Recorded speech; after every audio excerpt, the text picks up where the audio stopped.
Welcome to Justice Beyond the Bench, a podcast by the International Association of Women Judges. I'm Jane Charles Voltaire. And I'm Amy Lewis. In this series, we spotlight women across the global justice sector who are leading efforts to advance gender equality, strengthen judicial systems, and champion inclusive leadership. From courtrooms to communities, we'll hear powerful stories and unpack the strategies shaping women's leadership in law and the judiciary. It's time to go beyond the bench. Today, we're joined by a woman whose scholarship, leadership, and advocacy are transforming the global conversation on gender and justice. From growing up in Ghana to leading global research efforts, Professor Jarpa Dawuni's journey is an inspiring as well as it is impactful. Professor Dawuni is a full professor of political science at Howard University and a qualified barrister at law in Ghana. A leading expert in judicial politics and gender and the law, Professor Dawuni has authored and edited groundbreaking books, including Intersectionality and Women's Access to Justice in Africa and International Courts and the African Woman Judge. She has conducted fieldwork in over 10 African countries and held prestigious fellowships across the globe. From Fulbright and Carnegie to the Salzburg Global Forum, she's the founding director of the Howard University Center for Women, Gender, and Global Leadership, as well as the executive director of the Institute for African Women in Law. She also leads the Gender Equality in Law campaign, or the GELC, at the Institute for African Women in Law, an initiative focused on advancing gender justice through legal research, policy advocacy, and training across the continent. Professor Dawuni has also raised over $4 million in research and program funding and currently leads an NSF-funded study on judicial diversity across 8 countries. She's consulted for the United Nations Development Program and the World Bank, and her work continues to expand access to justice for women and marginalized communities. In recognition of her service and impact, she has received numerous accolades, including the Obama White House Presidential Award and the Women in Law Academia International Award. Today, we're honored to welcome Professor Jarpa Dawuni to this episode of Judging Progress, Voices of Women Transforming Legal Leadership in Africa. Welcome, Professor Dawuni. Thank you for joining us. Welcome. Thank you very much, Jane and Amy, for having me. Well, let's go ahead and start at the beginning. Professor Dawuni, what first drew you to study and practice law, particularly in both Ghana and the U.S.? Never thought of law as a profession that I wanted to go into. Growing up in Ghana, I was told to become a nurse or a teacher because that was the first option people thought about when they saw a young girl. As I grew up through high school, I had an interest to become an architect. And to date, I don't know why and how I developed that interest. But I can tell you that I cannot draw a straight line, so I don't know how that interest came about. I eventually decided to study law just because of an image I had seen in a magazine. It was an ebony magazine, and in that version or edition, they had the 30 under 30. And there was a striking image of a woman called Dr. Nanette Graham. She was 29 years old at that time, had a degree in sociology and a PhD in criminology. And I just told myself I want to be like her. This has been over 30 years, and to date, I still have that image of Nanette Graham. At that time, when I saw that image, I thought she was a lawyer. So for many years, I modeled my life wanting to be like Nanette Graham, a lawyer. Now I know she has a degree in criminology, but I still have that image. And along the line, I got to meet other lawyers and judges who mentored me and continued to nurture my passion for law. And I'm glad I saw that image of Nanette Graham. I have never looked back. And I'm very happy that I took the route to become a lawyer. That's such a wonderful way of thinking about the start of your inspiration for this path that seems to have also been very multifaceted. You've been able to bridge academic research and legal advocacy in such powerful ways. So, was there a moment also as you were building this unique career when you knew your work could go beyond the classroom, though? I'm glad you asked that question. In my time as a law student, in studying the law, I was drawn to human rights, or should I say, the lack of human rights and the need for human right defense. So I wanted to be a human rights lawyer, defending the rights of women and girls around the world. But the more I read about human rights abuses, the more I knew I couldn't go into that field because I just have a very soft heart. So I jokingly tell people that even though I did not end up in the courtroom as a human rights lawyer, I decided to still be a human rights lawyer by defending the rights to education. And that is how come I diverted to become a professor so I could still use my skills, my knowledge, and my passion by directing, teaching, and mentoring students. So, as I started my research as an academic, I was still drawn to my initial passion, which is the law, and my other unwavering passion, which is the rights of women. So, with these two coming together, I have, over the past 10 years or more, built an academic research field that seeks to showcase the rights of women in law, the challenges they face, and the impact and contributions they make. So, my passion for the law, I think, have gone beyond the classroom in more ways than I thought they would.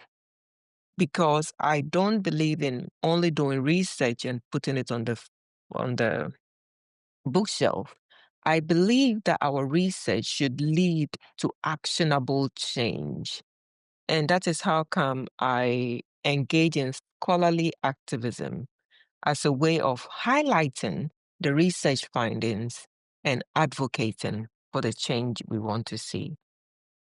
I think that's a wonderful way of thinking about, again, the impact that you can have and clearly have had in so much of the work that you've been able to put forth through your research, and then the ways that groups such as the Institute for African Women in Law have been able to take actionable measures. Yes, and I love what you said, Professor Dawani, about showcasing the impact and contributions that women and girls make and this concept of scholarly activism, right? Not just using data as numbers on a page or research as words on a page, but how can it really contribute to understanding the experience of women and girls and amplifying their voices. And I'm wondering, I know that you have done field work in over 10 African countries and you have taught and researched internationally, but what has probably most contributed to your understanding of women judicial officers in particular, their experiences? Thank you, Amy. I think one of the things I have learned over the years in engaging with women judges, women who are highly qualified, highly skilled, and very passionate about the work they do as judges, is that behind the robe, there is a human being who has many multifaceted parts to them, intersectionalities that we can see and some that we may not and cannot see. I have had the opportunity and privilege to sit with women judges to interview them formally. And between the formal interviews and after the formal interviews, we have conversations, sometimes off the record, which I cannot repeat. for the sake of confidentiality and not because there's anything that we shouldn't necessarily talk about. But I have seen the humor, the humanity, and the pure sense of joy with which they come to work. I have seen and heard stories of women judges who have had to lead their families and their young children to go work in remote parts of their countries, and they do it with joy and passion.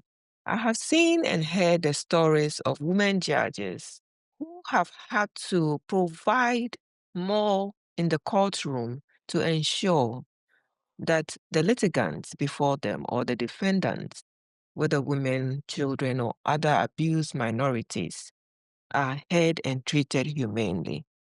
So, what I have seen out of these experiences, just these few that I have mentioned, is that beyond the robe, it's a human being, one who has a passion and is committed to the work they do. They are human, they will have their failings, but they continue to do the work despite the hardships and challenges they encounter in the courtroom and outside the courtroom. I think that's so compelling. I love what you how you characterized it, Professor Dawuni, beyond behind the robe, which also speaks to obviously the title of the podcast and beyond the bench, but this concept of judges are still human beings. They're still people that show up with their unique experiences, their unique perspectives, and the administration of justice is dependent on that. You know, Professor Jawani, you've talked about what you've seen in the research that you've done, but also in these conversations that you've been able to have with judicial officers, and how you've been inspired by the women behind the robe. Can you also talk about the work that you've put into founding the wonderful Institute for African Women in Law? For those that aren't familiar with IWL, can you share what motivated the vision for creating it and how it's evolved over the years? I founded the Institute for African Women in Law, we call it IWO, in 2015. At the start of my research career, I was then an assistant professor of political science.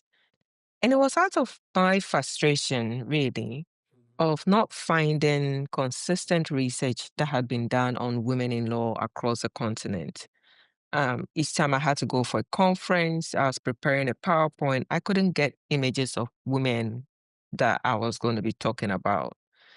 So as my frustration grew, and the more I searched on search engines, I couldn't find. I thought to myself, somebody's got to do this research. Why hasn't anyone done it? But then I looked in the mirror and I said, why complain? You do it. So I took that challenge, self challenge, and I began doing research in this area and decided, you know what? Why don't you create an organization that would, one, provide us research that is based on theory, based on empirical evidence, and also begin to implement some of the findings from your research. So 10 years later now, this is exactly what we've done. We started off, registered it as a nonprofit in the state of Delaware, and we work across the continent, registered in Ghana and finishing up registration in other countries. But a very small organization that has been able to have a transformative impact across the lives of women we have engaged with across the continent. The Institute does four things, which is research, training, advocacy, and advisory service. Even though we do these four, mentoring is incorporated across all four areas. And so the nonprofit continues to grow. We have a very big network of people. We work with different partners like the International Association of Women Judges and many others, and many other international organizations and national organizations. And the idea is to continue to push forward reforms, changes, and advocacy that would help change institutions, law societies, bar associations, judiciaries, and other legal bodies to make them inclusive and equitable for women to enter and thrive. And that's what we've been doing and continue to do. You know, I think that it really speaks to where you've seen the Institute grow over the past decade. And as you mentioned, it's been able to really shape the landscape in many ways, and in the countries in which you've specifically targeted the different kinds of interventions, and mentorship also being at the core of all this. What do you see as the biggest challenges for women entering into the profession today in some of these countries where you've been able to expand? Yeah. So maybe the issue of entry is now not so much a problem as it was 5, 10, or 15 years ago. I always like to benchmark women's entry into the legal professions in Africa as starting from. I have a book coming out on women in law, an overview, and I have provided 5 phases through which women entered the legal professions across Africa. And it starts from the mid 1930s, where we had the first woman in Nigeria. Then it goes on to Sierra Leone and Ghana, and then we have it evolving over time. So now, when you look at the legal professions across countries, they are at different phases, and I'm always cautious to say that Africa is a continent, billions of people, different cultures and systems, so we cannot put it all into one bucket or basket. But if you look at what the data show from the current research I've been doing, several countries have an increasing number of women on the bar, at the bar, and in many of these countries, law schools are showing a high representation of women law students, and sometimes even more than male. So the entry right now is not so much of a problem. And the case of the continent of Africa is not unique. It's a global phenomenon, which scholars such as Mickelson and Menkel Meadow have called the feminization of the legal profession. So, as more women are entering into the profession, changes are happening. But some scholars, such as Sally Kane, would argue that those changes are not happening fast enough. So institutions have opened for women to enter, but there are still major challenges that they face. And some of these challenges are institutional because of the culture, the historical background of the formation of legal professions, not just in Africa, but globally. Some of these are cultural, social, political, religious, you name it. There are several factors that come into play determining the challenges women face. And we've done research on that, which led to the launch of the Gender Equality in Law campaign, which we can talk about in more detail. Well, actually, I'm so glad that you brought up the Gender Equality in Law campaign, or what I think you refer to as the GELC, that was formed or launched under the Institute for African and Women in Law, and as I understand it, it aims to really push forward these real policy reforms and foster institutional cultures where women can indeed thrive and lead. That it's about, as you say, beyond that entry point, but how do we create these enabling environments for women to really rise. Can you go ahead and walk us through maybe the vision behind the GELC and the main areas that it focuses on? Yes, Amy, thank you for bringing that up. So the GELC was launched last year, well, in 2024, on July 5th, 2024. So we're just about a year old now. It was launched in Accra, Ghana, and we had over 200 lawyers, judges, students, law professors attend that event under the leadership of the Chief Justice of Ghana, Chief Justice Gertrude Tokono. The UN Special Rapporteur on the Independence of Judges and Lawyers flew in from New York to be part of the event, and we had many dignitaries as well. It was an important campaign because it had been built on firm research and data. So at the Institute, we prioritize data and we say that data speak. And so when you have the data, you have something to base your argument on, as every good lawyer or judge should. And so the data showed us that among the different issues we had asked respondents, we had over 590 responses to our survey instrument. um, Four key things stood out. That women were showing that they continue to face sexual harassment, they continue to face unequal pay, unequal promotion, and they were constantly having to deal with general gender biases and stereotypes, whether in the workplace or within society. So we decided to narrow in on these four. And you can find more information about the findings from the research on our website. We created a report on the findings, which we called is gender equality in law in Africa is a glass half full. And the reason why we call ask the question is a glass half full was that some of the findings were divided, not what we had expected. And as a researcher, you have to report on what your findings show you. So in some cases, women were saying that they were not victims of sexual harassment. In other cases, the numbers were high. In some places, women were saying they were not victims of gender bias and stereotypes. In other places, they would argue that they were. And that is the nature of social research or qualitative research. Human beings are different. We will have different experiences. And apart from that, it's also about who you are asking the question to, at what stage in their career they are in. Are they a judge that sometimes may come with some level of privilege because then they are dealing with litigants and lawyers. But judges also, overwhelmingly, women judges also reported facing sexual harassment, whether by lawyers in their courtrooms or even sometimes by litigants. Judges also reported facing gender biases and stereotypes and being thought of to be either too soft or too hard. So, all these things informed the study, which led us to the next step. If there's a problem, we don't stop there, we find solutions. So, out of the research findings in the report, we created a policy which we call the Gender Equality in Law Model Policy, which was curated with high experts in law across the judiciary, the academy, and the bar, who provided us with expert opinions to draft this policy.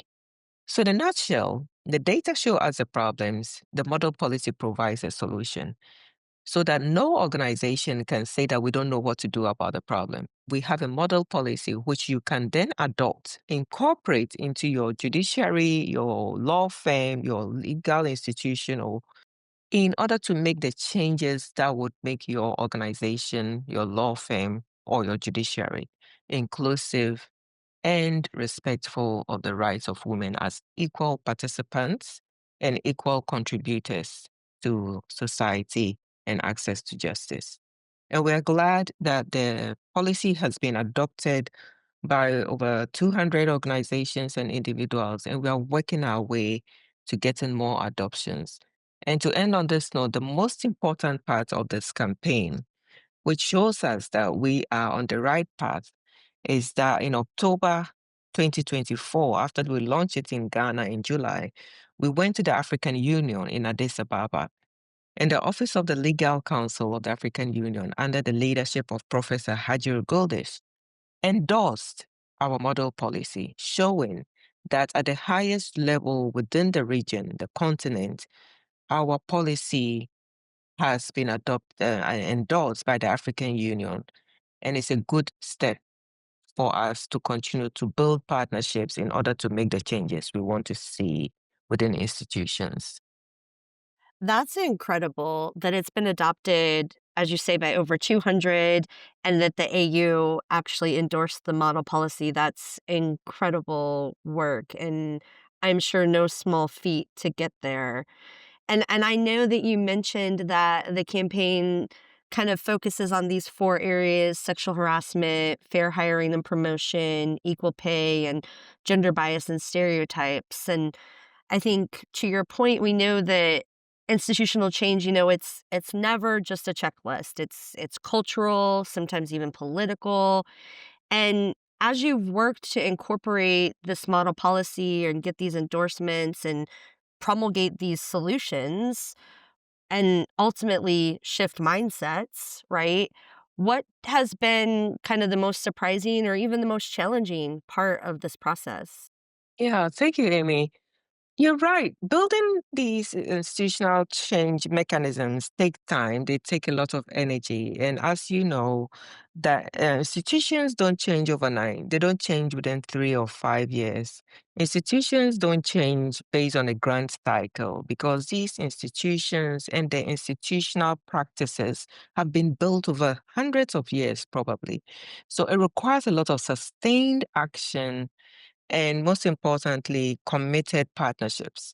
So apart from the adoption in the adoptions we've had, I'm also happy to highlight that the International Association of Women Judges is one of the organizations, partner organizations, that has adopted, endorsed our campaign, and that is a huge, also a huge marker of success for us.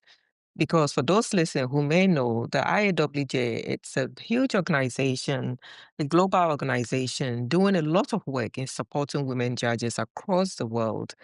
And so to have the IAWJ as a partner where the board reviewed it and endorsed it and are part of the alliance is a great thing, which shows that we can work together to see the change we want to see together. So I'm very happy that we have this partnership with the IAWJ as part of this campaign and the alliance. So partnerships are important. There's a saying within the continent of Africa that if you want to go fast, go alone. If you want to go far, go with others. So at IWO, we do believe in the African system of communality and collaboration. We would love to have this campaign go on, to have the changes we want to see take place, but we need to do it with partners who are committed. Not just any partner, but partners who are committed and not competitive.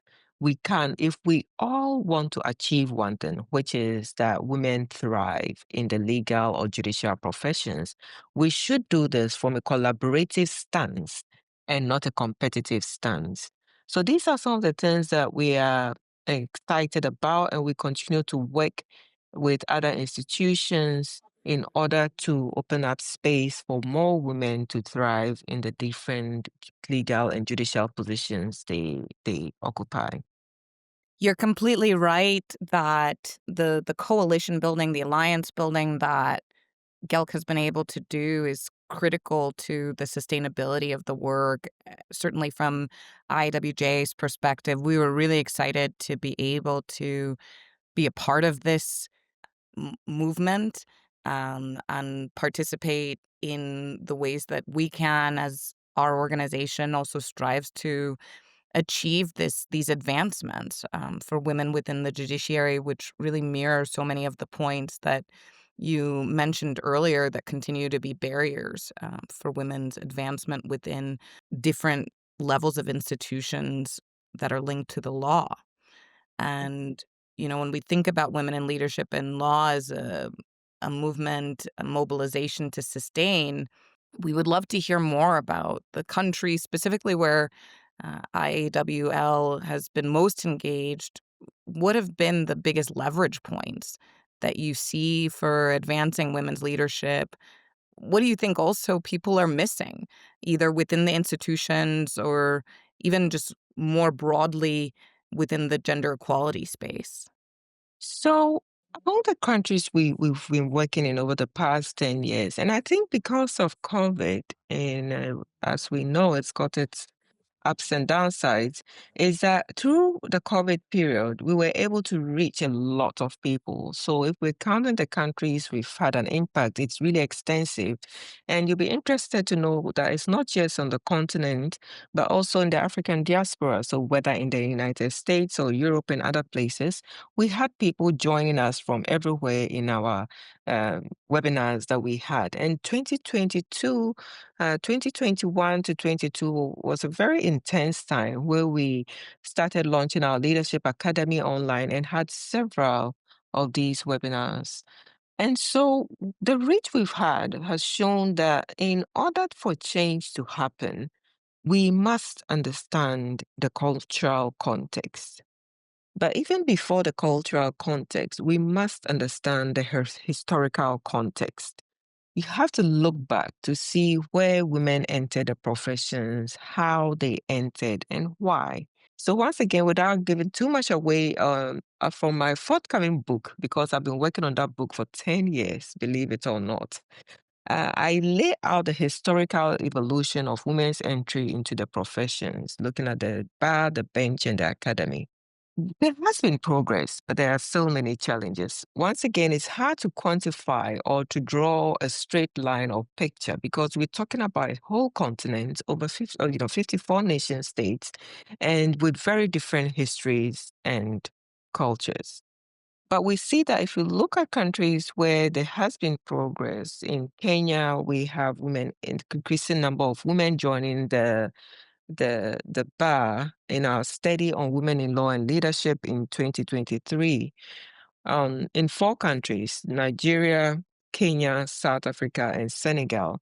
We found different patterns of evolution and numbers. So while the numbers are increasing, for example, at the bar as lawyers, the numbers are slower within the legal academy. In the judiciary, it also depends on the country and it depends on the context. So, for example, in Nigeria, a federal state or federal government, we have the national level, the federal level, and the state level, 36 states. And so the numbers vary. Lagos, for example, has had over 50% of women on the bench, while other states in the northern parts have had less women, and some have had their first woman judge or second not too long ago. So, with these differences, one has to be cautious not to provide a blanket statement on the evolution of the professions across the continent. But what are some of the biggest points that can advance women in law?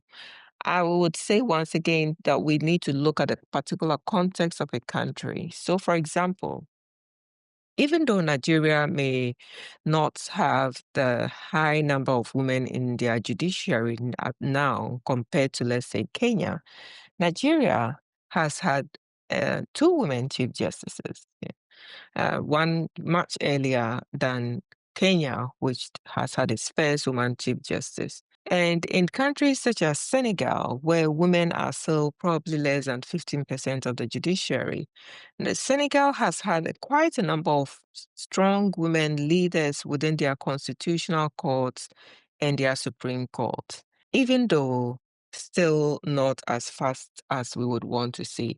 So, what are some of the ways in which we can advance women in leadership? We need to look at the specific context of each country, the historical context, the cultural context. Religion plays an important role, and not provide a blanket solution. So, in the study we did with those four countries in 2023, which was funded by the Gates Foundation, we had a high level summary that provided specific country level solutions. Even though there might be some common solutions that can be applied to all countries, it's always important to go in with a specific focus on the context within a country. And these are some of the missing parts where we try to provide a blanket solution. It will not always work. And apart from working with women who are the ones who face these challenges, we need to know and be intentional about pulling in men, one as male allies, but also as important points for leverage in order to make the change we want to see. I often joke, or I have this saying, and I don't know if it's a joke, but I say that if you want to make a change happen, don't look at the person who is suffering. Look at the person who caused the suffering and pull them in. because at the end of the day, they should really be responsible for making the change happen. But we know that would not always be the case. So let's look at the factors and not necessarily the person or persons. The factors that are contributing or leading to the change we want to see or make, and address those changes from the root level and not just window dressing. Because those conferences can be great for raising awareness, but there's more that lies beneath what we see when the conferences end. I think in particular this perspective of the role that men as allies, but also as drivers need to play in the changes that we want to see as well. And giving us this context of not also pushing for a blanket understanding, and really understanding that you have to really delve into the particular context, to comprehend why certain changes are happening in each of these different countries that you've mentioned. Absolutely. Yeah, and Professor Damoni, I think you know that even when IWJ was looking at our own women in leadership and law pilot countries, particularly Nigeria, Kenya, and South Africa, we leaned very heavily on IAWL's research to help us understand the cultural context in each of these unique judiciaries and where reforms or interventions might be suitable. So just having your data and your research has really proved invaluable, I know, to us and to our associations when we're looking at what kind of changes really need to be made and where there is room for intervention. And also, you definitely called out these strong women that are leading their courts right now and actually in Nigeria, Kenya, and South Africa, all of them have women chief justices currently. And in fact, your research also shows that Africa leads the world in the number of women chief justices and presidents of constitutional courts. And I was wondering if you could talk a little bit more about some of the factors that might explain that. Absolutely, Amy, and thank you for making reference to the relying IAWJ relying on the research we do. We're glad that is the purpose of research, to inform, to help institutions understand, and I'm glad that IAWJ does that and makes that known. And I think this is where we also can collaborate with one another, so that in our strengths and different strengths and weaknesses, we can help support each other with work and data and whatever might be helpful for informing policy and change, institutional change. So yeah, in terms of research, I think I want to return to the beginning maybe of this podcast when you asked me my motivation for becoming a lawyer. And I mentioned Nanette Graham, who I still haven't met. I've been searching for her. So if she's listening to this podcast, you have a mentee who you've never met, but I continue to be inspired by you. That tells me, and it always told me, and this is something that we all know, that what visuals are important, representation matters. If I hadn't seen a picture of Nanette Graham, would I have ended up becoming a lawyer or an academic? I don't know. But seeing her looking as young as she looked at that time, and I thought, wow, if she can do it, I can do it. That inspired me and continues to inspire me today. And there have been many other Nanette Grahams that have come my way as lawyers, judges, and other professionals. So, what does that mean? In 2015, I conducted research with a colleague of mine, Dr. Alice Kang, at the University of Nebraska Lincoln. And we looked at the representation of women chief justices across the continent. And we were pleasantly surprised to find that even back then in 2015, a high number of countries had had women as chief justices or presidents of constitutional courts, which is the term often used in civil law countries. So we set out to understand what was causing this change, one, and two, why nobody really knew about this. Now, you would think that's what, 10 years ago, right? You would think 10 years later this would become common knowledge, but it still isn't. And I'm constantly surprised at how we come up once again with these solutions about addressing justice issues and access to justice and access to the bench on the continent of Africa when we really don't look at the data. Now, I'm working on a follow up article on the one we did in 2015 that is looking at women's representation. And the continent of Africa continues to lead the world. So we'll be releasing that research soon. But even ahead of that, you can find more information on the website of the Institute for African Women in Law, where we have a portal that tracks the number of women chief justices and presidents of constitutional courts across the continent. These women come in different stages of their professions, and there's a lot more we can talk about. But the fact that the continent is leading and is still silent shows that representation matters. It's not just about the descriptive representation and the numbers, but beyond that, the impact they are having in expanding access to justice for women and girls and other minority groups, and different inclusive institutional cultural, institutional practices that some of these chief justices have introduced. And we can talk about those in some other setting. So what does this mean? Representation matters. If we look at the growing number of women chief justices on the continent of Africa, I would like to mention a few things. One, the increase in the number of chief justices and presidents of constitutional courts in Africa is not because of foreign aid. It's not because the men died and the women took over. It's not because judiciaries are no longer powerful institutions. Many factors explain that, and I would like to highlight the important role historically and now that African systems accord to women in leadership. When it's based on merit, it's based on qualification, women rise. And even though women may not be well represented in many places in the executive branch, data from the Interparliamentary Union, for example, shows that if you look at the top 20 countries in the world in terms of women's representation as parliamentarians, members of parliament, Africa leads amongst that. So what we need to look at once again, not just the data, but look at the time, the period, post-colonial, post-independence era, where African countries began to create these systems. If we look at that period, talking about the late 50s, 60s onwards, that means the judiciaries in Africa, the executive branches, the parliamentary or legislative branches are very new, but progress has been made. So let me end on this note. Systems in Africa, despite all the challenges, accord women important leadership roles. There are challenges, that is true, but the system of matriarchy within African systems allow for women to occupy leadership positions. And you can find this going back into history that women have occupied important political positions.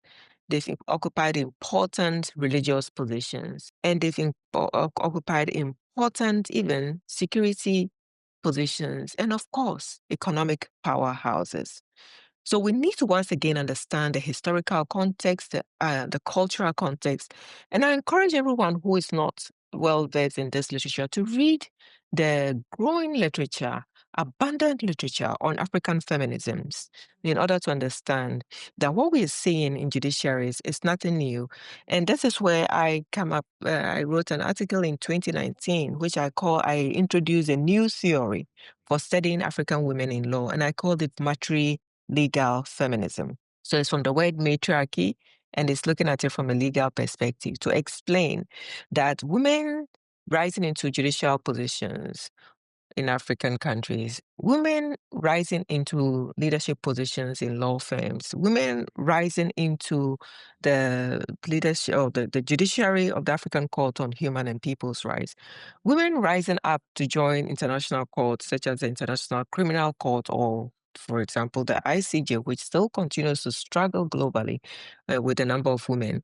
It's not because of foreign aid. It's not because of some external factors, but it's an indigenous and intrinsic part that when opportunities exist, African women rise up to the challenge and they can make. So let's look at the data and let's not continues to look at the continent of Africa as a place where we need to save women. Women have long saved themselves.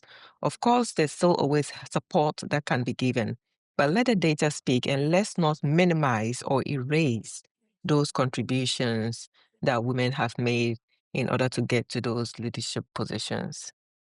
I think that's so important, Professor Dewani. I love that because, the West or Western feminism often tries to impose certain ideologies that are also often rooted in patriarchy. And this idea of matrilineal feminism is so compelling. And there's obviously a lot that we can learn from the approaches across the continent and the ways in which women and these institutions and their changes have served as models. And I'm wondering how other regions seeking to make this kind of meaningful progress on women's access to justice and leadership in law, what kind of model can they follow or what kind of approaches can they maybe take in learning from our sisters?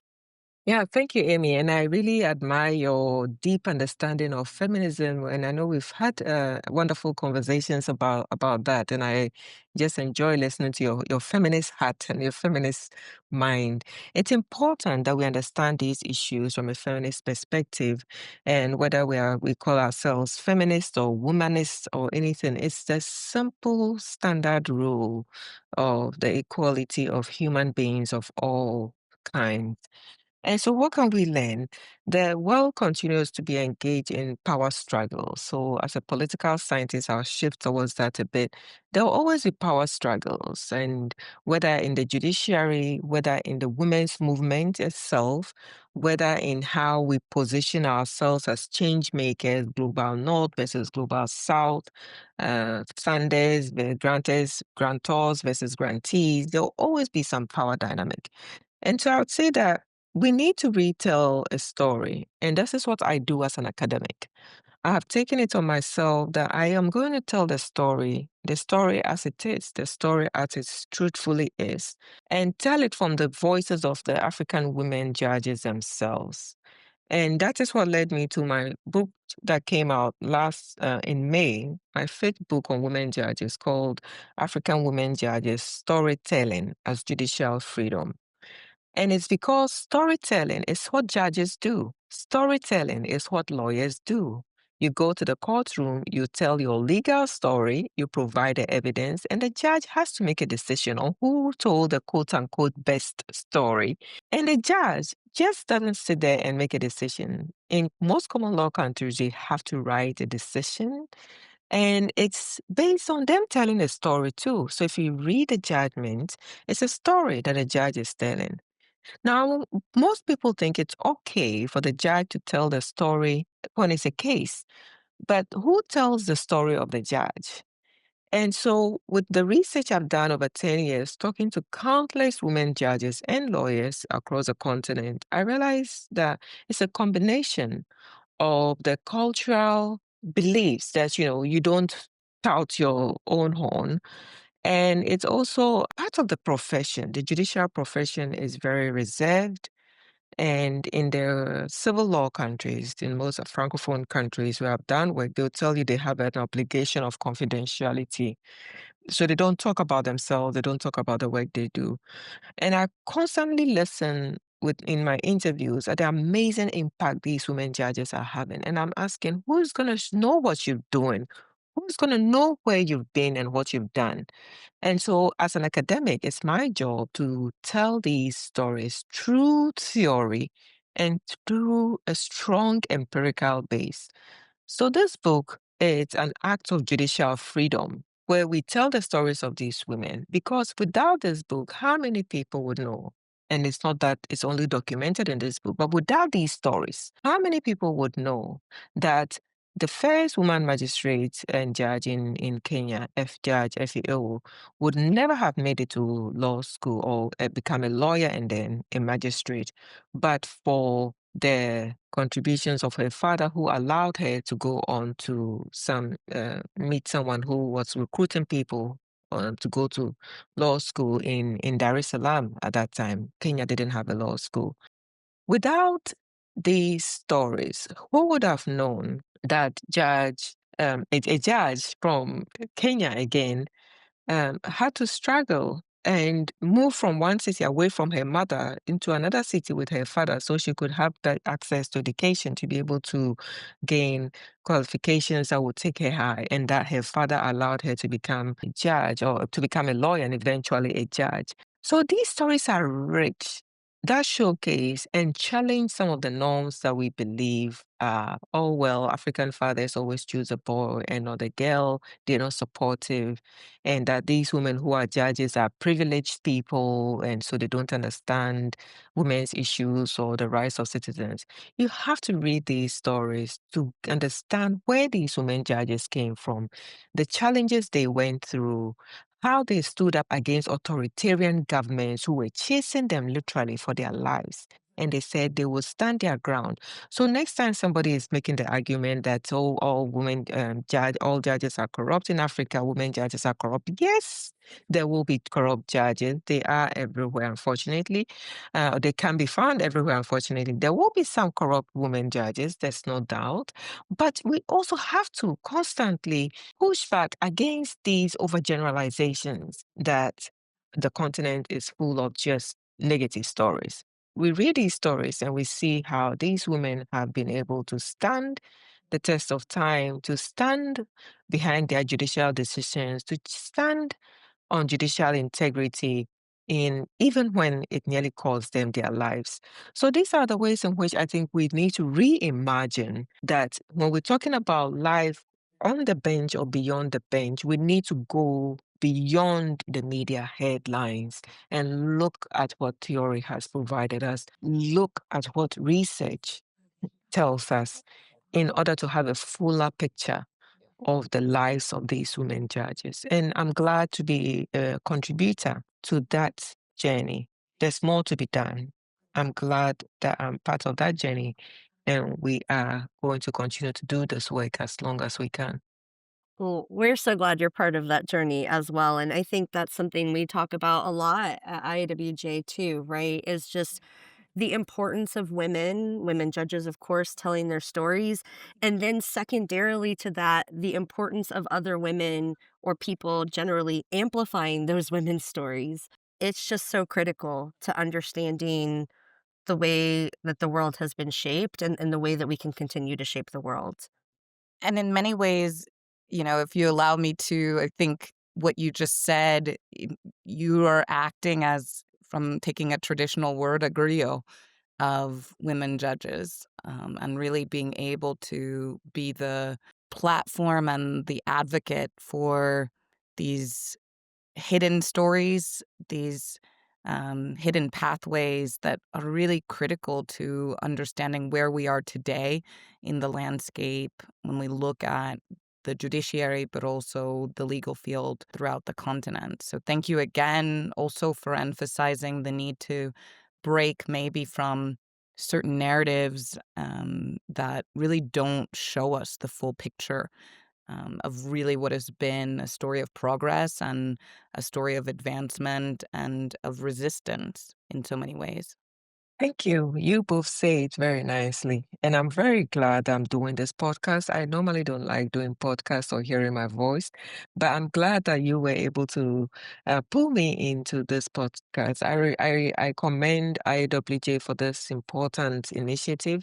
And like you said, we need to showcase in the right way and in all channels possible the impact that women are making on the bench in transferring justice, in expanding access to justice for women and other groups in society.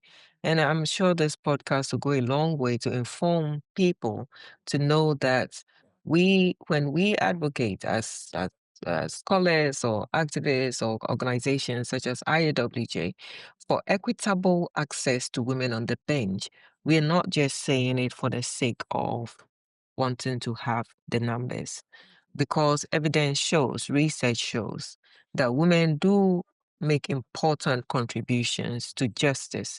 And it's not just on women's issues or children's issues. Of course, those are important. But judges, whether male or female, are making, and women judges have made important contributions to jurisprudence And sometimes, even if it may not be found in a decision, it may be the decision of a lower court, a magistrate court, or a circuit court. And those decisions can have life changing impacts on a marriage, on the life of a child, the life of a woman who is facing violence in the hands of a partner. You name it. Those decisions have important implications. And even though we don't hear it, they do contribute to access to justice. So I commend IAWJ for this. And I think that organizations that are interested in expanding access to justice for all people should really look into the need for investing and long term investment in programs, activities, and organizations that seek to empower and support women on the bench, outside the bench, that seek to create policies and systems that will transform institutions. Remember that these institutions were built over hundreds of years. So a 3 or 5 year grand cycle will not dismantle hundreds of years of what has been built. We need more support, more investment, and we need to have a consistency. But most importantly, we need to do this collaboratively and not competitively. Women judges have offered a lot to the world. They'll continue to do that. And as we support them, it's only to the benefit of society as a whole. So let's continue to do that good work. Absolutely, absolutely. And I love what you said about, storytelling is what judges do, right? And even in rendering their judgments, they are telling the stories of their litigants, right? And telling the stories of societies and economies and what is happening on the ground. And the more that we can elevate that, the more that we can collaborate to elevate that, the more that we can share each other's work in a consistent, long-term, meaningful way, hopefully the more women will continue to rise and thrive. We're so happy to have had you today, sharing with us your journey, your thoughts, your perspectives, and I think opening up to hopefully many of our listeners and our network an understanding of the impact that you've had in your career, but also in the organizations that you've helped to bring about, have had, and continue to have. So, as we close and have some last reflections, we've been asking all of our guests to share in one word, what do you believe will have the greatest impact on advancing women's leadership in law? Oh, that's a hard one. So I've been thinking about this for a while. One word, it's hard. I'm never a one word type of person. I like to have alliteration. So I wish I could have come up with an acronym which will count as one word, but then if you break it down, it becomes more words than one. So what would that one word be? I would So yeah, I'm gonna falter on this. I don't think I can get one word, but I would say institutional support.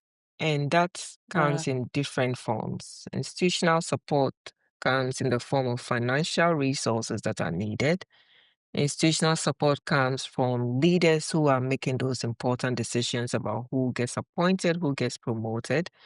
Institutional support in the form of changing policies, adopting new policies that would promote transparency, inclusiveness, and equitable practices within institutions, and institutional support from organizations that really have the power and the resources to invest in the training and in the capacity building for women judges and male judges as well. We need to also support male judges to get them to understand what gender consciousness is about, what feminism is about, and what women's rights and children's rights and minority rights are about. So, in a nutshell, I will say my one word is a hyphenated word, institutional. Let me cheat by saying that it's a hyphenated word, institutional support. And I hope that you will not be throwing out my fake one word, institutional support in all forms. I Of think it course. still counts. One phrase, one We'll word. take it. We'll We'll take take it. it. Well, thank you. Thank you so much again, Professor Dawuni. We're so grateful for you joining us today and sharing your own story of leadership, scholarship, and your, quite frankly, bold vision for justice. And your work has helped shape not only the academic study of gender in the law, but also the lived experiences of women across legal systems. And, whether through mentoring, institutional support, as you say, or amplifying the voices of African women judges, you're really a force for equity, and your influence, we know, and we've seen at IWJ, will continue to be felt across borders and generations. So thank you again for all that you do and for truly inspiring the next wave of women lawyers, judges, scholars, and us as well as partners in this work. Well, thank you very much, Amy and Jane. It's been a wonderful conversation to share with you. It's always a pleasure to speak with you too, and to work with IAWJ as a partner. We will continue to work together to advance the common goal of humanity, which is equality and justice for all. I'm happy for you having me in this virtual discussion room, and I hope that this new series you've launched will have the impact you intended to have. It will reach the lives of people to see beyond the robe, to see beyond the bench, and that there's more that happens. There's better things that happen for society when we create equal and equitable opportunities for all women in law to rise and to thrive in leadership on the bench and off the bench. Thank you so much for having me. Thank you for tuning into Justice Beyond the Bench. If you enjoyed this conversation, don't forget to subscribe so you never miss an episode. Want to learn more about our work and support our mission? Visit us at iawj.org, where you can explore our programs, join our global network, or make a donation to help advance gender equity in judiciaries around the world. See you next time.